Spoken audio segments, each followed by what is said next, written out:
Olá, seja muito bem-vindo, seja muito bem-vinda em mais uma edição do Meeting Office, nesta nossa 7ª temporada, no 10º ano de Office Connection, com patrocínio da Cavalete aqui no WorkLab, num cenário novo. Eu sou o Gumar Carvalho, do meu lado está o nosso samurai Luiz Onaga. Olá, tudo bom? Tudo bem? Como Tudo vai? bem. E o nosso convidado de hoje é o Vitor da BR Work. Legal. É engenheiro, né? Engenheiro civil, Podcaster, mas espera aí.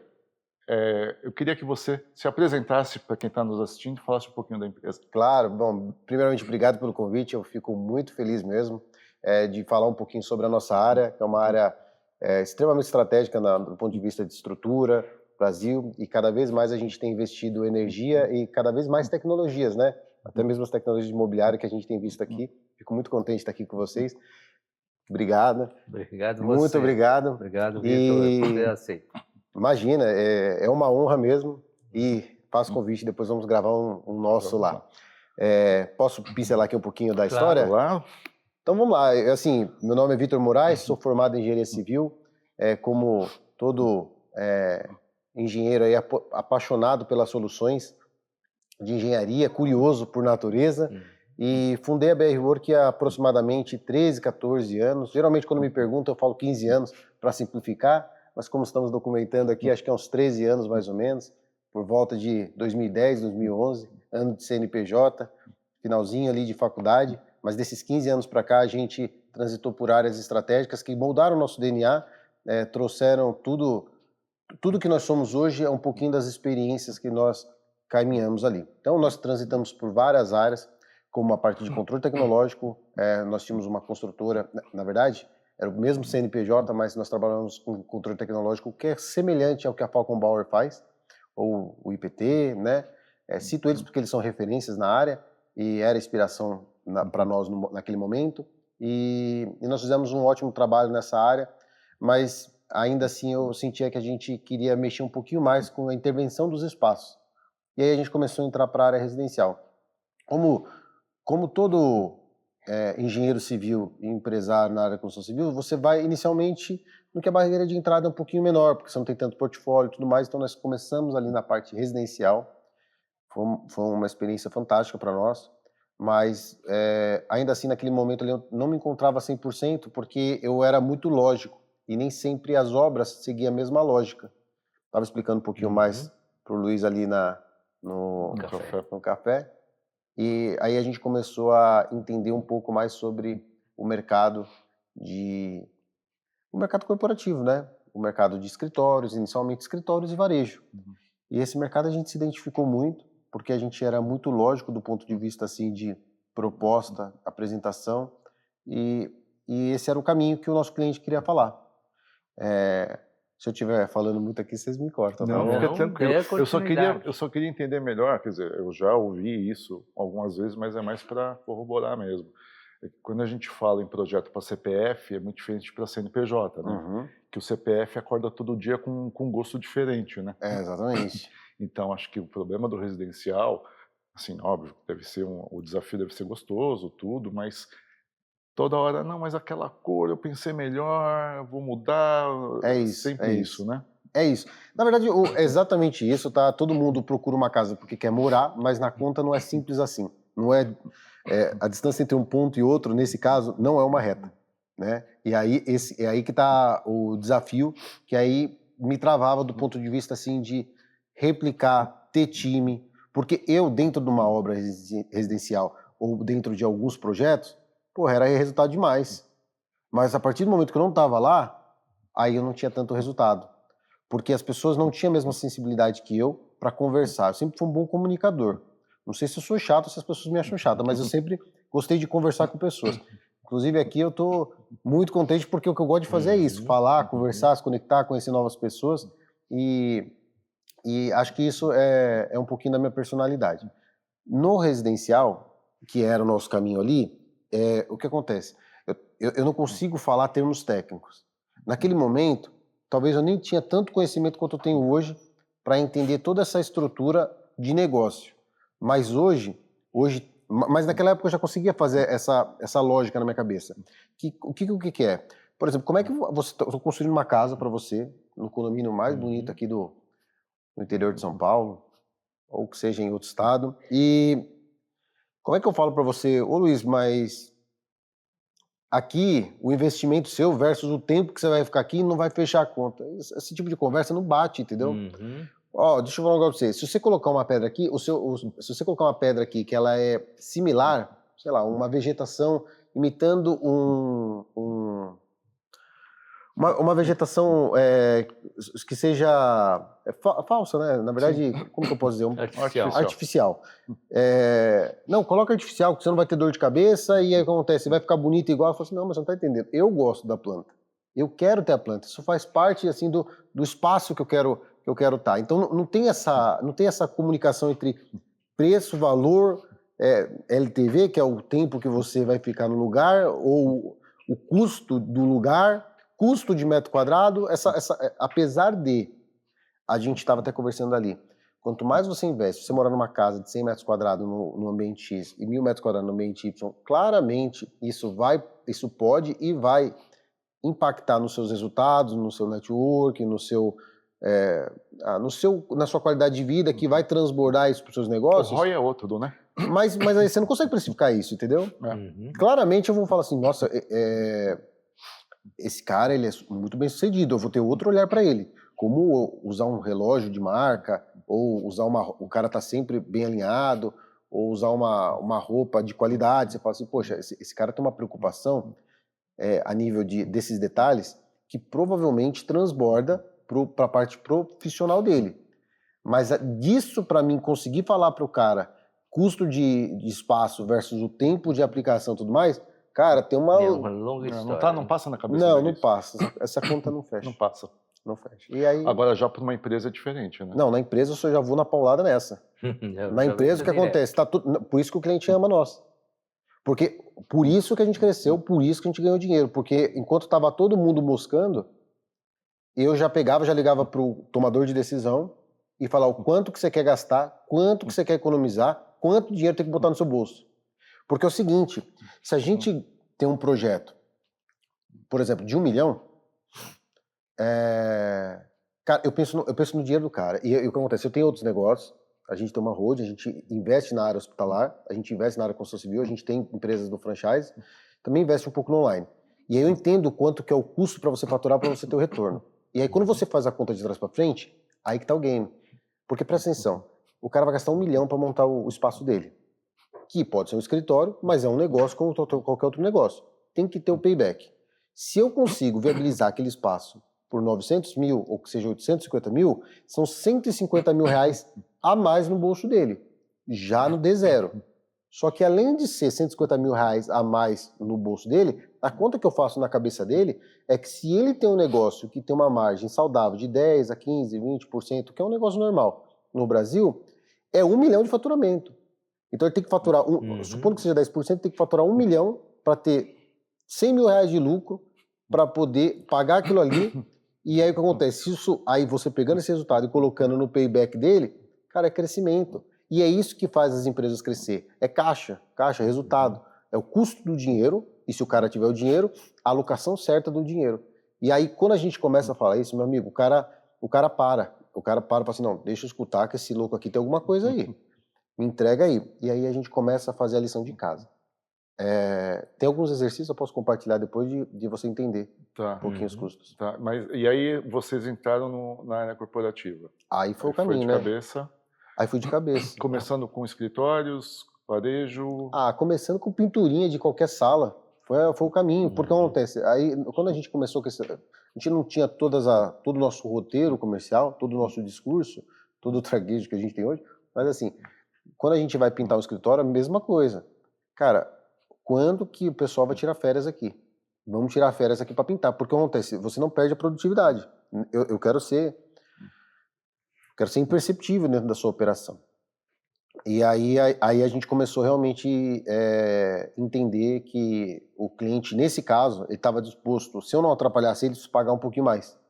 Porque o custo a conta, olha que interessante, você não tem que fazer a conta de quanto custa para você aquilo ali. Você tem que fazer a conta de quanto custa pro cara aquilo ali. Claro, para o cliente, né? Para o cliente. Então, por exemplo, grandes consultorias, por exemplo, contrataram lá nós no começo para fazer algumas pinturinhas de escritório.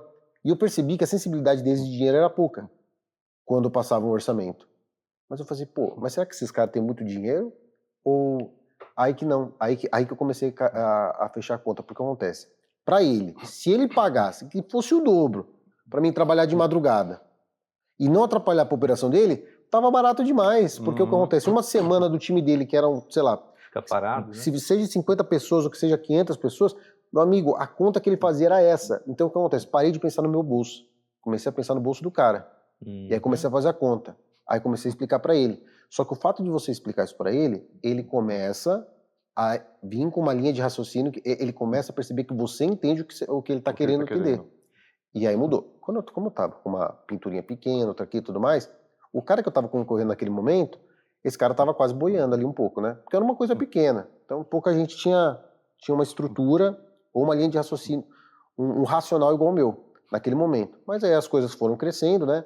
E aí hoje os meus concorrentes são pessoas muito bem organizadas, com discursos muito bem alinhados, cada um tem o seu DNA, né? Eu venho da parte, eu tenho mais essa lógica. Então a conversa nossa com o nosso cliente é essa.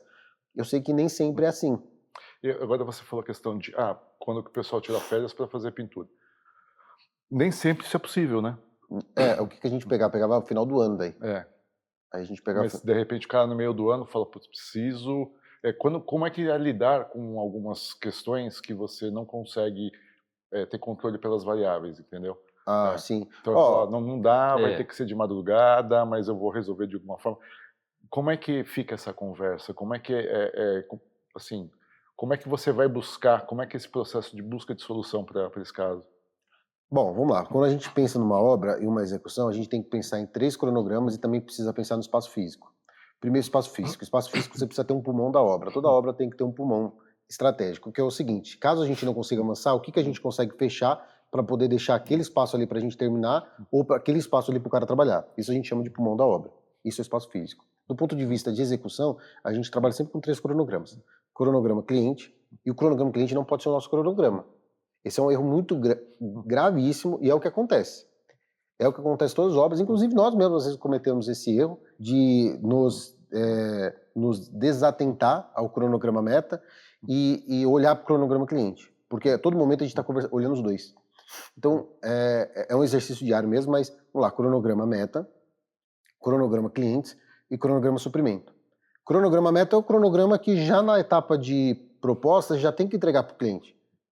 Então você já tem que mostrar em quanto tempo você vai fazer aquilo e tudo mais. Prazo e Exato. tempo. Agora o ponto é, o cronograma todo mundo faz, mas faz igual papel de pão. Você já sabe como funciona.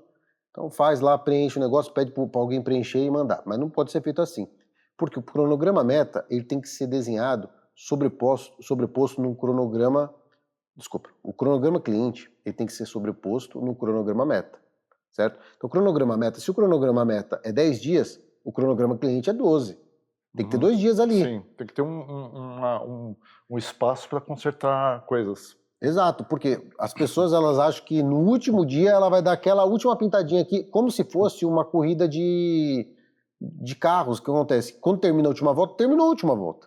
Mas não é lógico assim. A nossa área não é lógica assim. Então, primeiramente você tem que ter um pulmão, que é o físico do local. Segunda coisa, você precisa ter o cronograma cliente, cronograma meta e, por Suprimentos. Suprimento.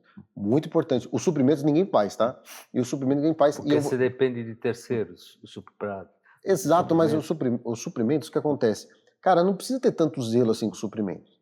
A gente faz uma coisa muito programada. Por quê? Porque a gente já sabe tudo que vai fazer. Mas para quem não tá fazendo, quem tá com um pouquinho de dificuldade, pega os pontos principais e já mata já. Porque se você pegar ali o que a gente chama de gráfico de Pareto, que é 80% dos itens vão estar em 20% 80% das compras vão estar em 20% das disciplinas, ou 80% do custo da obra vai estar em 20% dos itens, você já consegue identificar aonde está o gargalo e você já dá uma estudada antes.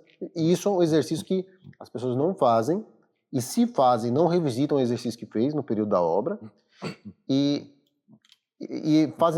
quando fazem também, às vezes fazem de uma forma não tão... Como que eu posso dizer? Assim, se você fizer uma vez, é igual dirigir um carro uma vez. você ainda não é profissional naquilo. Não, você dirigiu, não bateu, devolveu aqui para mim. Mas isso tem que ser protocolar dentro de uma construtora.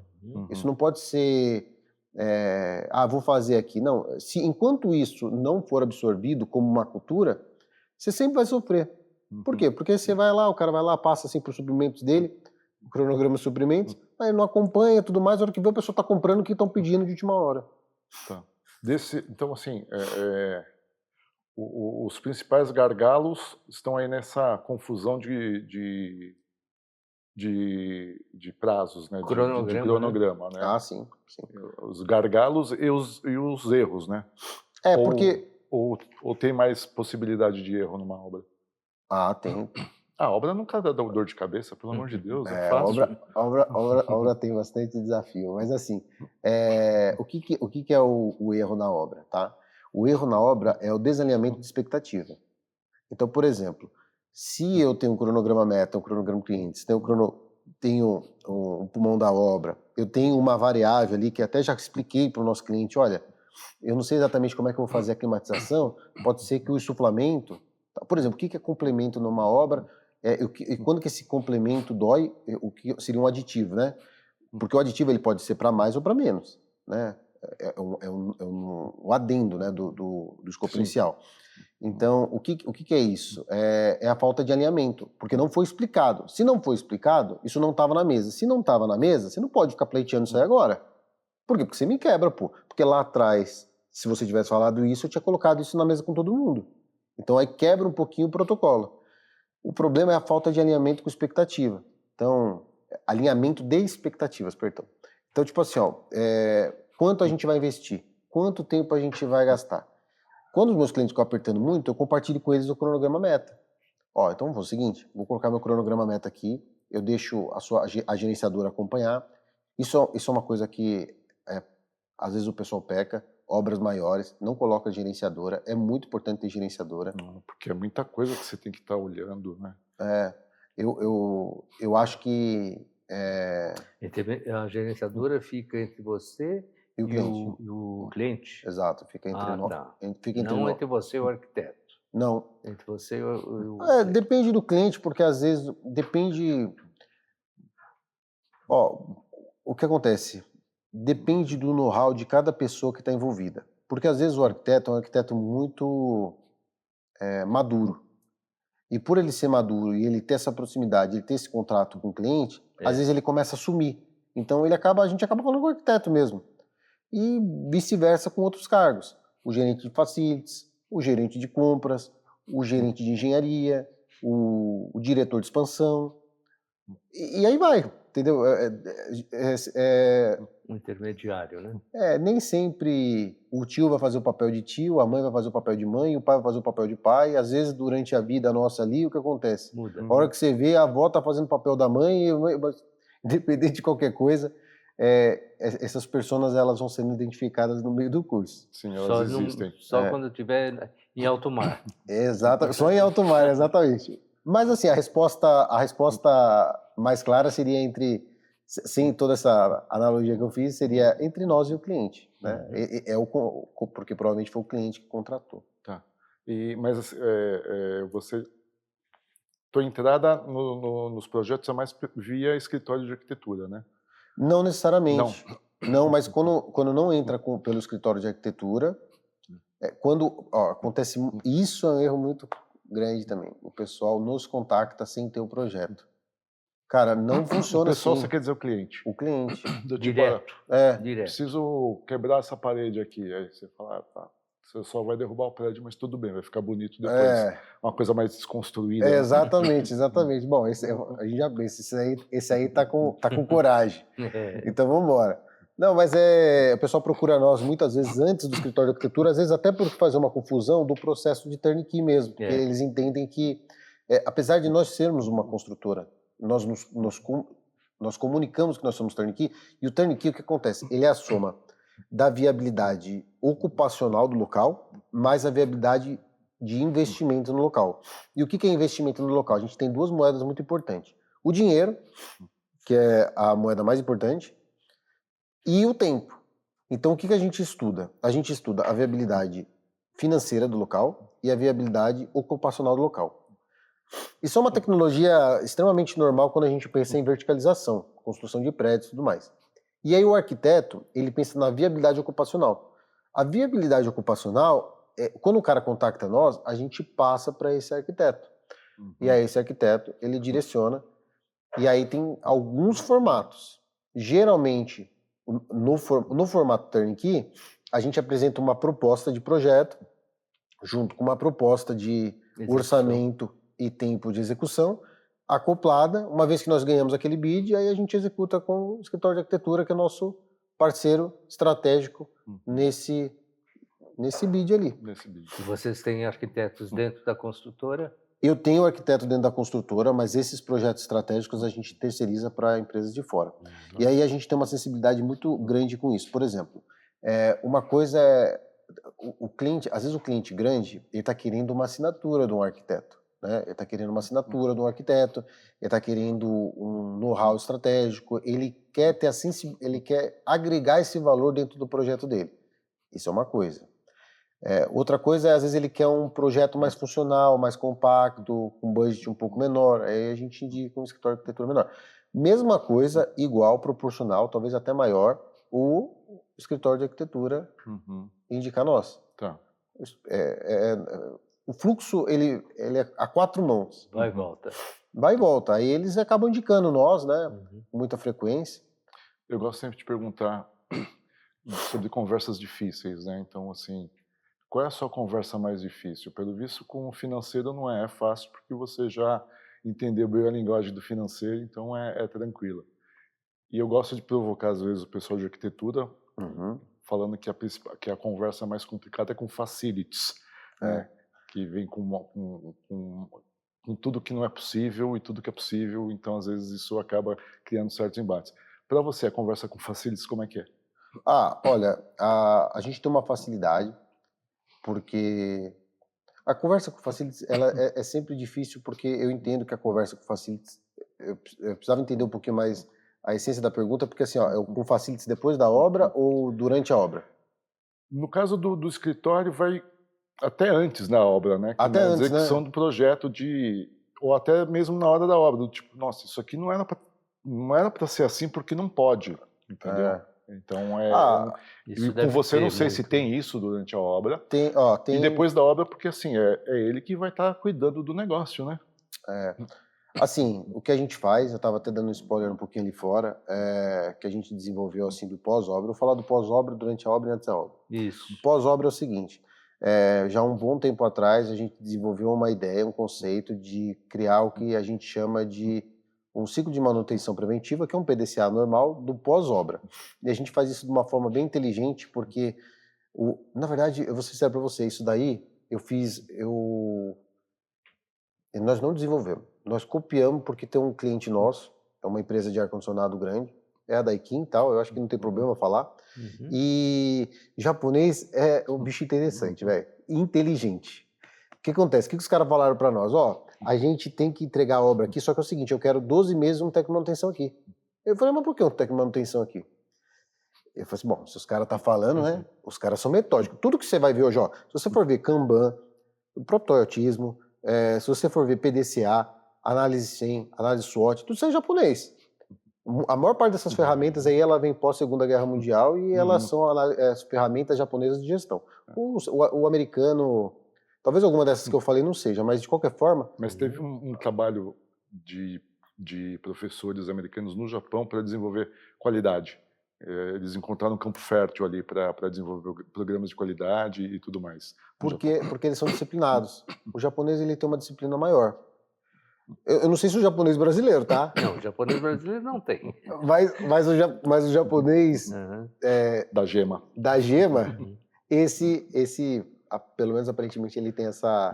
Ele planeja mais para executar. E a gente aprendeu muito isso com esse cliente. A gente trabalhou com grandes expansão de empresas. E no caso... Você fala em instalação de ar-condicionado ou na fábrica? Ou na... Eu nem sabia que essa empresa existia, mas depois eu descobri que eles eram muito grandes. São grandes. O que acontece? A gente trabalha muito com expansão de empresa no Brasil. Então, a gente trabalhou com várias. Eu não sei qual que eu tenho em dia e tudo mais, mas de qualquer forma, a Daikin é uma das que a gente trabalhou. E aí acho que a gente mexeu na fábrica de Manaus, fábrica de Mogi, Alameda Santos, Cerro Corá, acho que a Avenida Brasil, depois nós executamos. Mas aí você deixa um cara de manutenção lá? Eles É colocaram isso no exemplo contrato. Eles colocaram isso no contrato. Colocaram no contrato, isso foi na fábrica de Mogi, colocaram no contrato que a gente precisava ter um técnico de manutenção e que a gente precisava fazer um PDCA. E aí eu fui conversar, acho que é Iguchi ou Thalita.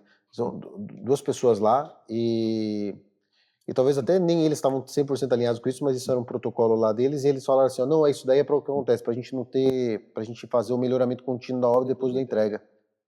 E beleza, eu deixei o cara lá. E pra mim foi fantástico, cara, fechou como uma luva, porque assim, ó, eu não tive problema nenhum. Apesar de a obra ter várias coisinhas para ser melhoradas, eu não tive problema nenhum. E além de eu não ter problema, as coisas que estavam aparecendo eu conseguia cobrar como um complemento, porque o problema ele não era no calor da ação, então ele não era um apaga-fogo, ele era já previsto. Eles já eram previstos, por exemplo, olha, aquele negócio ali, quando o pessoal veio de sábado, tal, tá faltando aquilo ali, não era tipo crítico, então a gente conseguia cobrar aquelas manutenções e aí eu precifiquei isso na obra. Tá. Então, como eu precifiquei isso e todo mundo tinha me precificado isso, sabia. E aí o legal que aconteceu que é o seguinte, depois de a gente entregar esse e outros contratos nesse mesmo formato, a gente percebeu que nós não conseguíamos tirar o cara mais de lá. E aí que surgiu a nossa área de facilities, nossa área de terceirização de manutenção focada em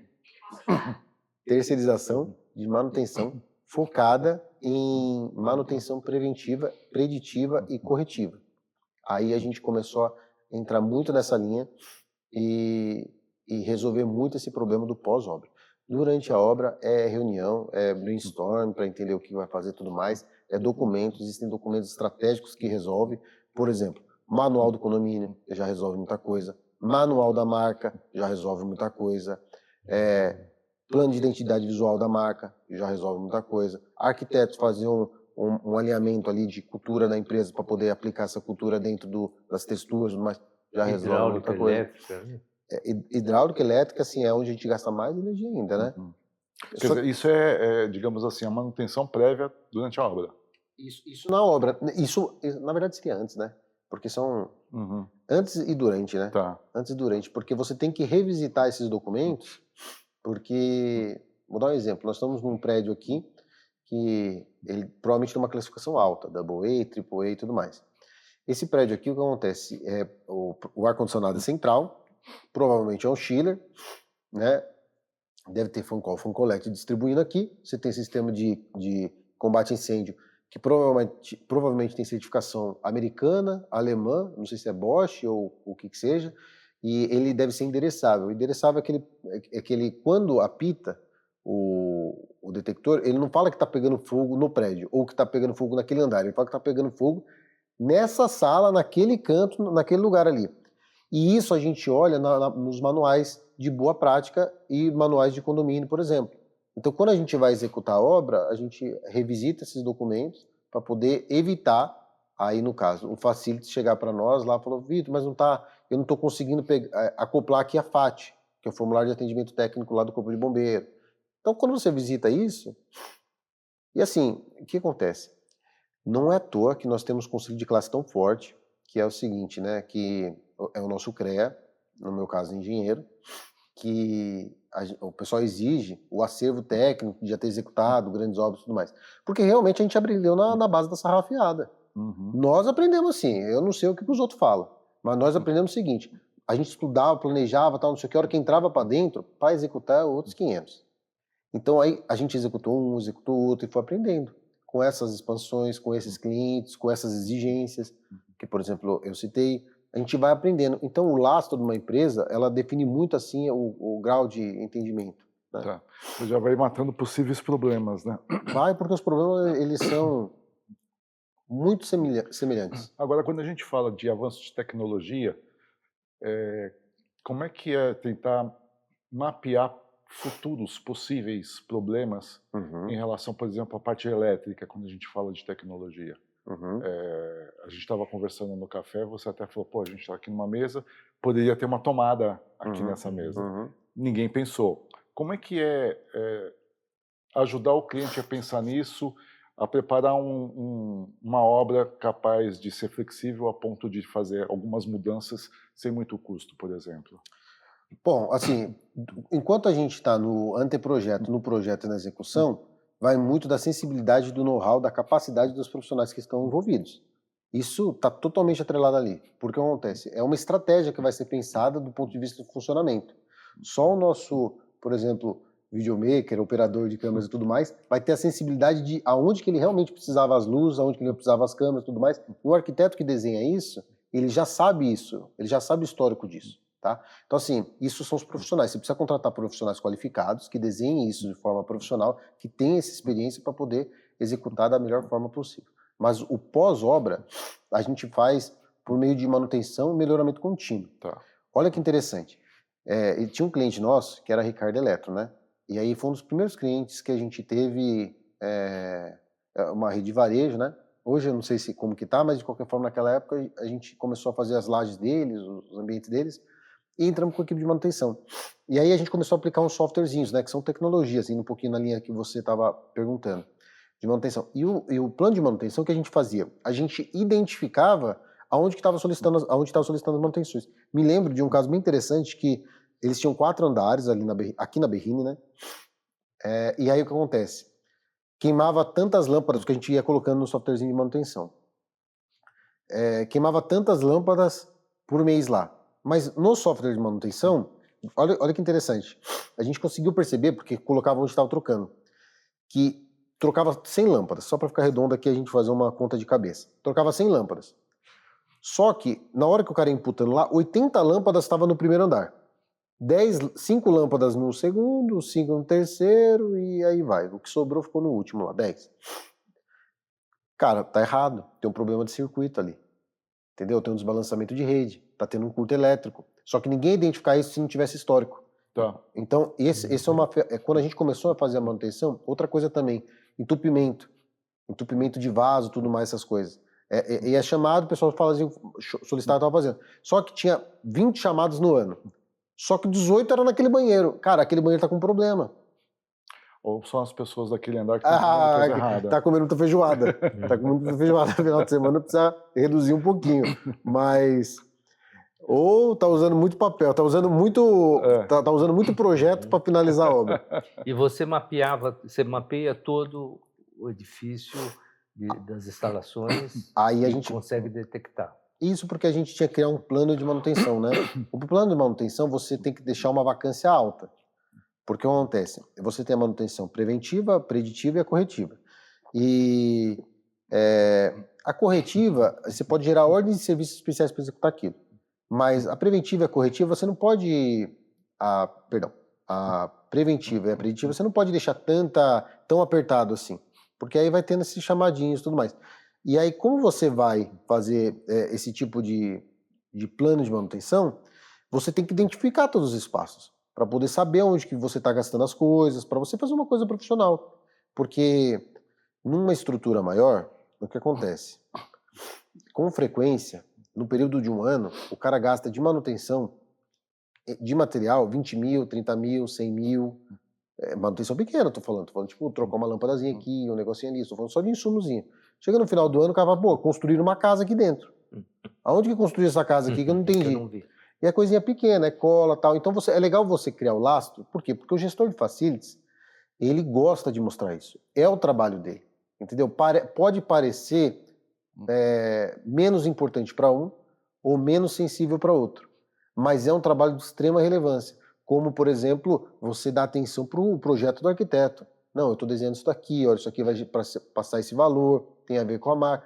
Aí você fala, coloca uma aqui, né, tá tudo certo. Não, não tá tudo certo. Isso daqui que está fazendo um trabalho profissional. O gestor de facilities, ele consegue demonstrar isso. Como?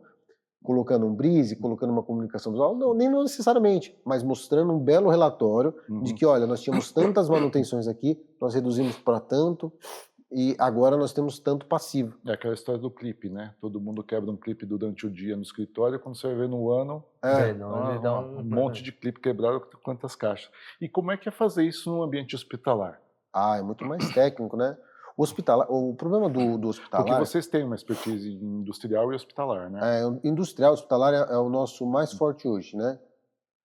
Talvez a gente tenha mais chamado do corporativo do varejo, mas assim, porque é o DNA nosso. O hospital também tem esparadrapo, vai lá e passa por cima, Aí né? passou por cima, tá tudo certo, né? O hospital, o que acontece? Na verdade, a gente sempre caminhou para o critério mais técnico. Pensando em números e gestando uma empresa, como eu administro, a BR, o que acontece? Eu percebo que quanto mais específico você é, mais você consegue precificar, mais você consegue ganhar. Claro. Entendendo isso, não é à toa que, por exemplo, o Neymar vai ganhar muito, porque não tem outro Neymar, ou o Cristiano Ronaldo vai ganhar muito. Estou usando assim, uma análise simples. E quanto mais técnico você é, menos concorrência você tem, Mas valor automaticamente você você tem. precifica, porque o cara que é técnico igual a você, o que acontece? Ele também precifica, né? Então a gente sempre correu de forma assim até um pouquinho mais forçada para ir para o mais técnico. Não, vamos para o mais técnico.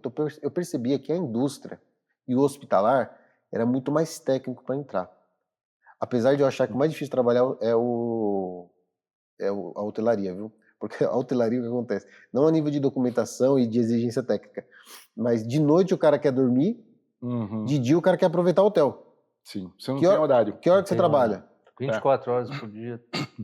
É delicado. Essa questão de tempo é fundamental. Fundamental. Só que assim, o cara do hotel, ele é chato mesmo. E ele é chato com sentido. Eu também seria chato porque acontece, eu tô pagando para usar o espaço. Eu falo, porra, o cara ligou uma britadeira aqui, meu. Desculpa o palavrão, viu? O cara ligou uma britadeira aqui, eu tô, sei lá, tomando uma caipirinha aqui, eu tô, sei lá, fazendo uma reunião de negócio. Então, assim, o cara é mais chato mesmo, com toda razão. No hospitalar, existe um bom senso. Ele é muito mais técnico, porque o que acontece? O cara tá enfermo, então sua sensibilidade tem que ser elevada ao cubo, né? Porque existem pessoas enfermas, existe um prazo, menos exame, mais passivo, de repente você pode impactar a saúde de alguém. Então você tem que ter esse grau de sensibilidade muito apurado. Mas existe um bom senso também, que é o seguinte, não tem como você operar o paciente. Naquela área que tá. Então, aí o que acontece? Eu ia comentar que não tem como operar o paciente sem passar o bisturi lá. Não tem como abrir o cara. Você vai ter que abrir o cara, né? Então, ele já está ciente que vai ter um pouco de desconforto. E aí ele precisa aceitar isso, né? A obra no hospital é uma cirurgia sem anestesia, né? Exatamente. Sem anestesia. Sem anestesia. Mas aí os espaços de acesso também são bem restritos. É bem difícil fazer obra no hospital. Não só pelo complexo e prazo, né? Prazo e complexo, prazo, tudo junto. Não, a questão toda de higiene, questão de ruído. Tem muito hospital aqui em São Paulo que foi crescendo, todos, né? aglutinando o prédiozinho do lado, montando uma passarela aqui, outra ali, que você acaba se perdendo. Se perde. De repente você sai do hospital, você já tem neto fora do hospital, que você não tinha percebido, que você ficou tanto tempo preso lá. É verdade, é verdade. Né? É verdade. Isso é verdade. Cara, isso você falou é 100%. As estruturas, o que acontece? Elas vão crescendo, assim como até nós, né? Elas vão crescendo e se adaptando, se mutando. E aí vai. E aí a hora que você vê, tá totalmente desconexo algumas coisas lá. O que é mais complicado de manutenção no hospital? O sistema de climatização. Climatização. Porque... Pode deixar todo mundo doente já, né? Então, exatamente. Provavelmente você saiu do hospital que tá com um resfriadinho já aí, né? Deve ter feito uma manutenção, tá? Pois é, eu fui lá... na verdade é o seguinte, que é um cisco no olho. Tô usando minha lente aqui. Mas não foi hospital, não. Não, não foi. Graças a Deus. Senão eu já tava passando para você aqui um vírus. Mas, a questão do sistema de climatização é a parte mais complexa. Você tem gases medicinais também, você tem a parte... Putz, tem muita coisa no hospital. Mas a parte de sistema de climatização, ela é bem complexa, porque assim, você precisa ter isolamento de áreas, né? E você tem automação de tudo isso. Então, por exemplo, você tem que ter o chiller de água fria e tal. Poderia ser um VRF, mas geralmente é chiller, porque esses espaços são muito grandes para resfriamentar a água. Aí você vai jogar para os fancoletes, para os fancoils, e você precisa ter filtro em todos eles para poder separar. Porque o que acontece? Supondo que tem um vírus numa área... Leva para todas. Leva para todas, porque você está fechando. E outra coisa, é sistema fechado. É que depende, né? Que quando a gente fala de hospital, Tem vários tipos de hospitais. Tem hospitais que se falam os hospitais, mas na verdade são clínicas de diagnóstico. Então, assim, Tudo saúde, né? quando eu falo hospital, eu estou pensando, por exemplo, Mais complexo. por exemplo, no Instituto do Câncer, que a gente tem um histórico de execução lá com eles, lá no ICESP. Cara, hospital extremamente técnico, extremamente delicado do ponto de vista assim de estruturas, de sistema de climatização. Lá, se eu não me engano, eles têm 4 ou 5 torres de 60 mil litros distribuídas entre os andares e todos os andares são fechados. Apesar de terem janelas, são fechados. Então, a parte de climatização é uma parte bem delicada, até mesmo para fazer a obra, porque você tem que remover todos os dutos, reposicionar eles. Então, essa é uma parte que Segurança, incêndio, isso Segurança, também incêndio. é super específico, né? Mais Exato, técnico, né? exato. A parte E quando a gente fala de equipamentos tipo ressonância, como é que é fazer uma obra numa sala assim? A ressonância é uma das obras, talvez a parte mais técnica de um hospital do ponto de vista de implantação.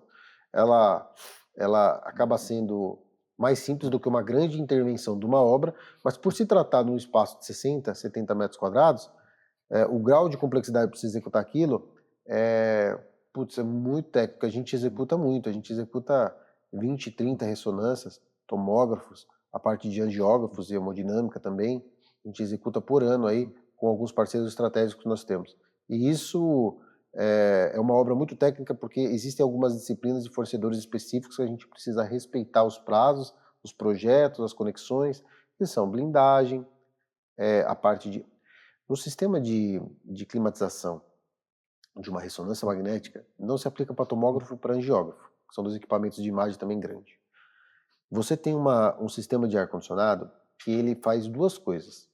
Ele resfria o ambiente, mas ele também resfria a máquina. A gente chama isso de sistema de resfriamento de criogenia, que é o hélio lá que está circulando na máquina e tudo mais. E isso é extremamente técnico, extremamente delicado. Então tem que ser muito bem projetado. Acho que a gente cai de novo na linha da cultura japonesa, que é projetar 3, 4 meses, que é o tempo mesmo, para você executar um projeto numa ressonância são 70 metros quadrados a ressonância aqui, a gente demora 3, 4 meses para fazer o projeto. Nossa. E aí a gente executa em 2 meses. Tá, porque o projeto assim vai ter todas as atividades, quem está quando, fazendo o quê. Exatamente. Você está falando de uma sala de 80 metros? 80 metros quadrados. Lógico que, vou devolver para você a pergunta, mas lógico que assim, a sala é 80 metros quadrados, mas a área de intervenção, ela acaba pegando 500, 600, 1000, 2000, porque assim, ó, o que acontece? Aonde está a subestação? Você tem que mexer tudo nisso. Exatamente. Por exemplo, você tem uma ressonância de médio porte e uma ressonância de 1,5 Tesla. Essa é uma ressonância de campo fechado, uma ressonância mais técnica, dentro do hospital. Dentro do hospital só vai ter uma assim, ou mais. Então, só que acontece, como que você alimenta essa máquina? Você alimenta essa máquina com uma alimentação de uma cabine primária. E aí você precisa vir da subestação com uma conexão direta lá. Essa subestação... Sai de lá. Exatamente. Essa subestação, ela precisa ter um sistema também de gerador, e ela também precisa ter o no-break, só que o no-break a gente vai colocar lá depois na casa de máquinas. Quando a gente vai instalar lá, aí a gente vai pensar num sistema de refrigeração. O sistema de refrigeração, ele também não pode estar apoiado no campo, ele tem que ter uma distância, ele tem que ter esse negócio de criogenia, que é a climatização dele. Então são coisinhas que parecem simples, mas elas são bem delicadas. Tomógrafo e angiógrafo tem uma blindagem que a gente faz com massa baritada. Ressonância a gente faz com uma blindagem mesmo, que são chapas que a gente vai colocando na parede. Aço. Então, aí e faz aqueles estrutura de madeira, vai colocando lá. Então você vai caindo num campo cada vez mais técnico. E aí, como eu disse para você, estrategicamente, quanto mais técnico, mais a gente quer entrar. Tá. Porque... Aí no final faz o teste, né? Liga o aparelho de ressonância, põe um martelo perto. E aí joga lá, se puxar, tá funcionando. Tá funcionando. É isso, isso. Né? E na indústria, qual que é o grande perrengue de vocês? Eu acho que assim, a indústria, diferente do hospital, ela tem muitos tipos de indústria. O Brasil, infelizmente, tem pouca indústria. Muito pouca indústria. A gente é muito fraco na parte industrial. Agora tem uma empresa que era belga, que acho que uma empresa americana comprou. A gente está começando um projeto significativo ali no Tatuapé. Tatuapé não, mais para o extremo do Tatuapé. E acho que é uma planta da Votorantim. E a gente está ajudando a fazer uns estudos lá. E o que acontece? Lá, por exemplo, é uma indústria mais pesada, né? Lítio, os caras vão mexer com essas coisas. Mas no Brasil, por exemplo, a gente tem projetos com a Seara, que é do grupo JBS, com a JD, que é do distribuidora de café. Você percebe que a gente está muito atrelado a gente está muito atrelado a, por exemplo, essas commodities e tudo mais. Então, tem vários tipos de clientes industriais e cada um, teoricamente, tem algumas especificações. Clientes que têm caldeiraria, tem a parte de gases, tudo mais, são muito mais técnicos. Porque hoje, se você for ver, por exemplo, sei lá, vamos pensar numa fabricante aqui, pode ser de telas ou pode ser de carros, ela não é uma indústria, ela é uma montadora aqui no Brasil. Aqui você tem poucas indústrias. Eu comentei da Daikin. A Daikin, por exemplo, ela é uma indústria, a gente fez obras para eles tinham todo o sistema de manutenção, tinha toda a parte de planejamento deles ali, estoque e tudo mais, mas ainda assim, mesmo eles tinham uma proposta, não sei até que ponto eu posso comentar essas coisas, mas eles tinham uma proposta de ser de ser como se fosse eu acho que tem ainda, de ser como se fosse uma Apple, né? Não, aqui a gente não vai dar manutenção no equipamento, a gente vai trocar o equipamento. Então eles queriam ter uma estrutura um pouquinho maior, melhor ali a nível de indústria. Mas o que pega é que é o seguinte, no Brasil, essas grandes marcas, elas acabam sendo mais montadoras. Então depende, mas assim, fábricas que tem caldeiraria, que tem a parte de gases, tubulação condução de fluidos, fundição, tudo que mexe com essas são as mais técnicas e a nível assim de EPI, exigência do nosso RH, exigência dos suprimentos, exigência do canteiro de obra, a indústria ela sai disparada lá na frente. Não que a gente trate muito diferente, por exemplo, do que as outras obras, mas ali, meu amigo, ali é o seguinte, você chega lá, tem 3 técnicos de segurança do trabalho com uma pranchetinha e tem que mostrar serviço. É igual quando você manda um contrato para o advogado analisar, se ele devolver e fala, não, tá tudo certo, aí fala assim, não, mas então ele tem que achar alguma coisa ali, né? Sim. Claro. E aí é isso, né? A parte de indústria tem muito profissional. A indústria, você trabalha muito indoor, ou seja, sistema fechado ali. Então, as pessoas elas ficam acopladas ali e o negócio tem que funcionar. Aí é muito profissional olhando. A gente está chegando no final, mas antes eu queria uma pergunta aí meio capciosa. O que você faria se não fizesse isso que você faz hoje? Na parte de engenharia, se eu não trabalhasse com a parte de engenharia, vamos ver. Eu gosto de me comunicar. No fundo, eu acho que eu sou muito mais um comunicador e acho que isso talvez seja uma habilidade que as pessoas têm que desenvolver na nossa área, que é um erro muito grande. A gente trabalha muito com pessoas, então acho que talvez eu teria me tornado advogado para me comunicar. Eu acho que eu sou bom para resolver conflitos, eu sou calmo, às vezes calmo demais.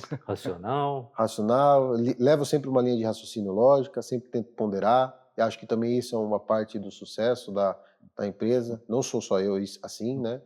Mas todos seguem a mesma lógica de seguir um racional, porque todo mundo tem desafio e cada um quer vender o seu desafio. De uma forma positiva, não estou querendo colocar como tipo assim, eu acho chato o cara ficar reclamando. Não, mas o cara tem os desafios dele, aí tem que falar e tal.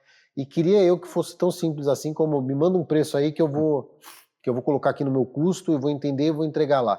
Cara, não é assim. As próprias empresas mais organizadas, como uma moveleira, ela precisa entender o frete dela, a logística, o tempo de montagem, se ela consegue fazer uma coisa personalizada ou não. Precisa entender tudo isso. Nosso fornecedor menor também. Então, se eu tivesse que ser outra profissão, provavelmente eu acho que eu teria, não sei se eu seria, tá? Mas eu acho que eu teria mais resultado numa área que exigisse um pouco mais de comunicação interpessoal. É interessante porque isso vem bem com a última pergunta, que você fala muito das chamadas soft skills, né?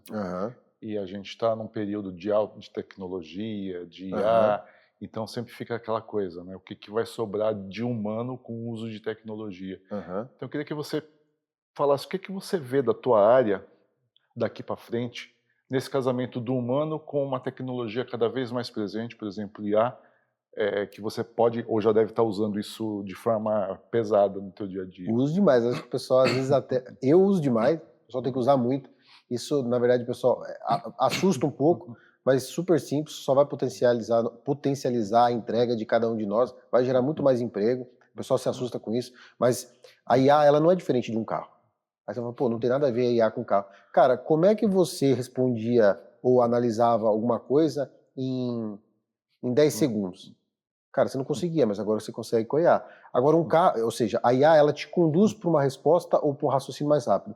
O carro também. O carro te conduz para um lugar mais rápido.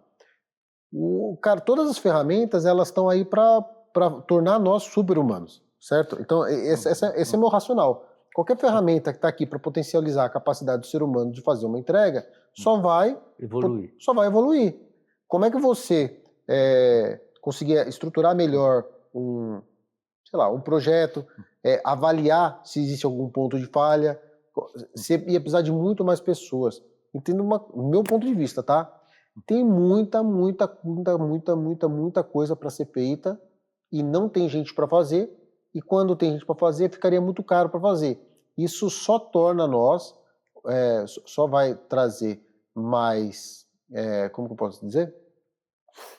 Vai ficar mais barato, né? Acessível. Só vai tornar as coisas mais acessíveis. Então, por exemplo, um projeto, um projeto simples, não um projeto técnico, com uma assinatura e tudo mais. Ele talvez torne um pouco mais acessível, mas a sua capacidade de produção entrega mais, certo? E aí vai. Meu racional é esse. Tudo que vai transformar nós cada vez mais em super-humanos, porque teoricamente temos ferramentas melhor. Eu ainda estava quebrando, sei lá, se o Homo sapiens lá atrás não tinha um martelo. Aí descobriram o martelo e ele se tornou um super-humano. Não um martelo, mas qualquer coisa que ele batia. Se tornou um super-humano E aí depois descobriu com fogo. Agora eu não preciso me arriscar a morrer comendo um negócio cru, eu vou fritar esse negócio aqui. E hoje a gente está falando com a IA, e daqui a pouco vai ser com carro voador, vai ser com outra coisa, a gente vai se assustar de novo. Migra, acho que em poucas posições, tira as pessoas da zona de conforto, mas eu acho que é um exercício super saudável e positivo, principalmente para a nossa área, que é uma área muito deficiente do nível de raciocínio. E a IA é lógica, então ela consegue fazer esse raciocínio lógico. Ela não consegue fazer o que não é lógico, que é o conceitual. Por exemplo, o brainstorm da marca, do conceito aqui da cadeira, do conceito analisar todas as variáveis para o cara fazer um payback legal do investimento dele. Isso ela não vai fazer. Não vai fazer sozinha, vai fazer com uma pessoa por trás. Então eu vejo muito positivo. É muito positivo. Nós vamos ganhar muito. Amém, porque eu conto que se desenvolva muito. Com certeza. Muito bem. Vitor, muito obrigado. Imagina, eu que agradeço. Obrigado, Vitor. Parabéns para você, para BR. Obrigado. Sucesso. Obrigado, para Onaga. nós. Levantaram a tua bola aí, hein? Do japonês. Nossa Senhora, hein? Poxa. E obrigado a você que nos assistiu. Inscreva-se no nosso canal no YouTube, caso você não seja inscrito, obviamente, para acessar outros conteúdos aqui do Meeting Office. Até mais.